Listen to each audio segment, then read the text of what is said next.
How you doing? This is John. Welcome to John's Long Box. Today I'm checking out Amazing Man number 1. This is January 1986, approved by the Comics Code Authority, DC Comics. I saw the ad for this the other day and I thought, why not? Let's check it out. It's a pretty obscure comic, pretty forgotten comic from DC history. But I liked it. It was charming. I got it from issue number 1.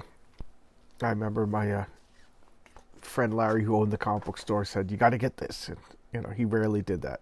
So here we have this. So let's just check it out.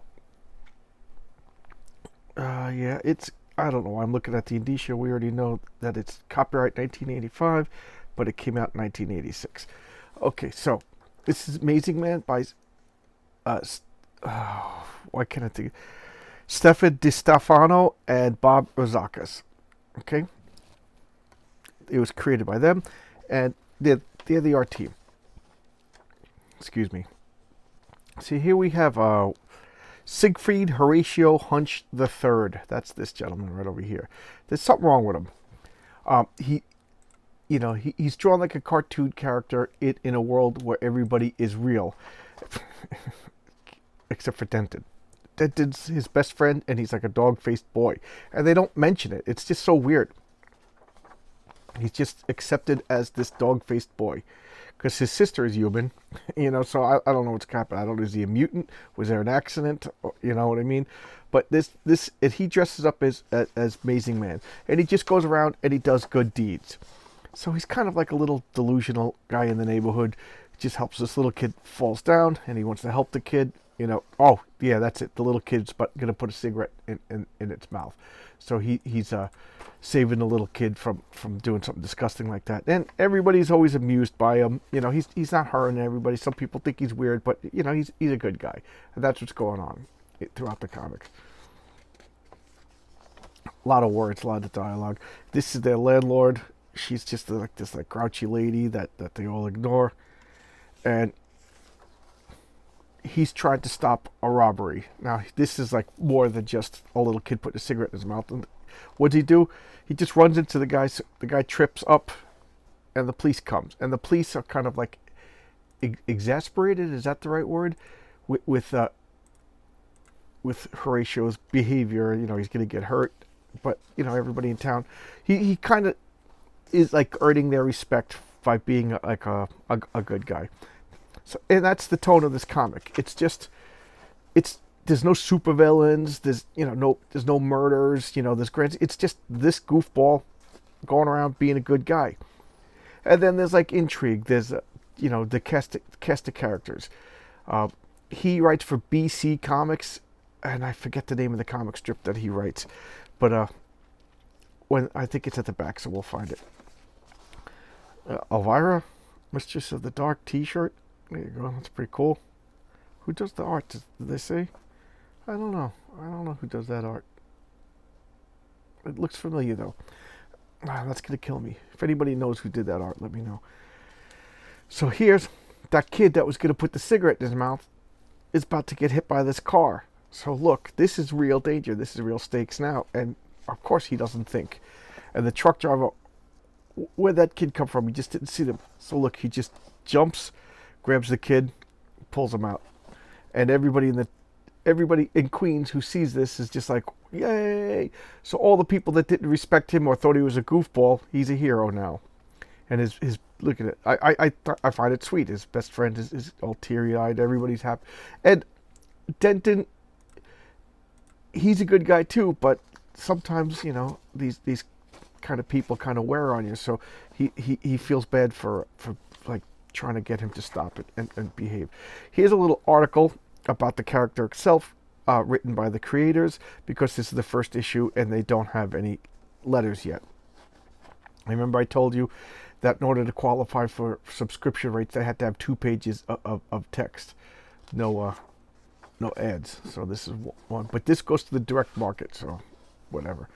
And here's the second story, same thing. So I guess they drew an 8-page story, didn't know if it was going to go, and now they're doing a second 8-page story in the comic. And there's the landlord again. Oh, that other lady wasn't the landlord. She was just a pain in the neck in the supermarket. So he's the landlord.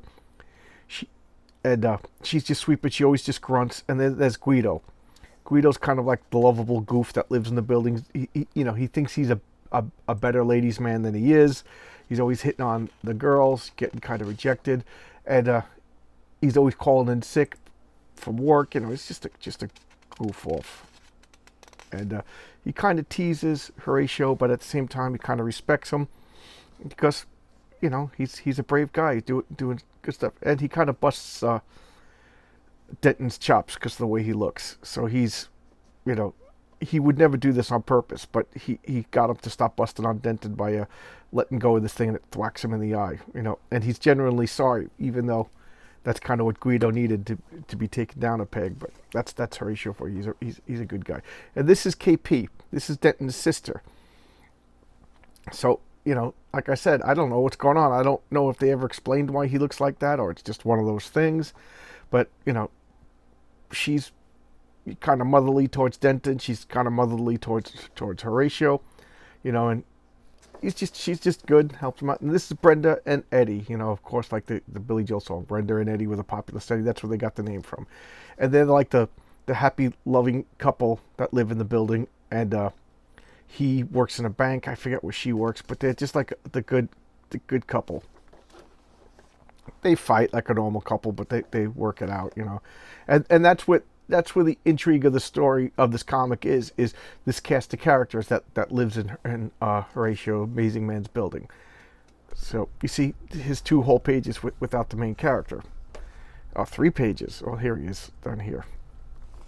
So he goes to the bank, and when he goes to the bank, he always gets money. And the bank manager, Eddie, is freaking out like, this guy's gonna embarrass me at work, and everybody thinks he's sweet.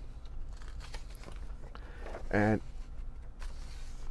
yeah, he's opening up bank accounts. Like, where did you live? What's your previous address? Oh yeah, the psychotic ward. Oh Lord, I think it was on a couch somewhere. Anyway, I'd like to open a bank account, please. I'm gonna be sick. Mr. Valentine, help him. Just this crazy guy. And I expect it'll be real. I want to do all my banking, and congratulations, man, if I back to work. But I thought they were going to reveal something. But he's wealthy. He has millions of dollars. He won the Publishers Clearinghouse sweepstakes. If you remember that thing, I don't know if anybody actually won. So he has lots of money. So, but he doesn't brag about it. He doesn't talk about it either.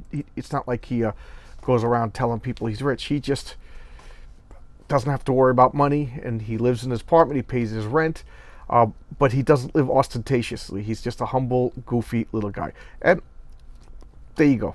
The comic lasted 12 issues, and then there was 3 specials, 3 one-shot specials that came out like 87, 88, and 90. The comic failed miserably. I mean, I'm probably the only person I know who collected it. Me and Larry, the guy who turned me onto it. But Frank Miller, the legendary Frank Miller, was a big fan of this comic, and he drew the last cover in a last-ditch effort to get the sales up, but alas, it didn't work. So, there you go. There's not much to talk about because it's like Seinfeld. It's a comic book about nothing, but it's charming. It was refreshing, and at this time, this was my gangbusters DC period. I was buying anything by DC at this point. But I was enjoying it all. There was a few things I wasn't buying, but overall, everything that was coming out by DC at this point in history was good. And a rising tide floats all boats, and comics were doing great, so they could afford to put out zany little experimental weird comics like this. And good for them. I liked it. I never heard from this character after there was this 12 issues. Then there was the 3 one-shots, and then I never heard from him again. I gotta look it up, see if there's anything going on with this character. But I liked it. I don't know if it's ever been collected. I don't know if it's ever been popular enough to be collected. But I'm sure you could get these back issues dirt cheap. I'm sure stores are dying to get rid of them if you can even find them. But I could see if it's not your cup of tea. It's tangentially superhero. This guy thinks he's a superhero. He's literally wearing his underwear on the outsides, and it's goofy. But there you go. I liked it. It was a little. It was like if you want to call like the Dark Knight, Frank Miller's Dark Knight, like a steak dinner, this was Pez. This is the nutritional equivalent of Pez. Okay, well, thanks a lot. I hope you enjoyed it.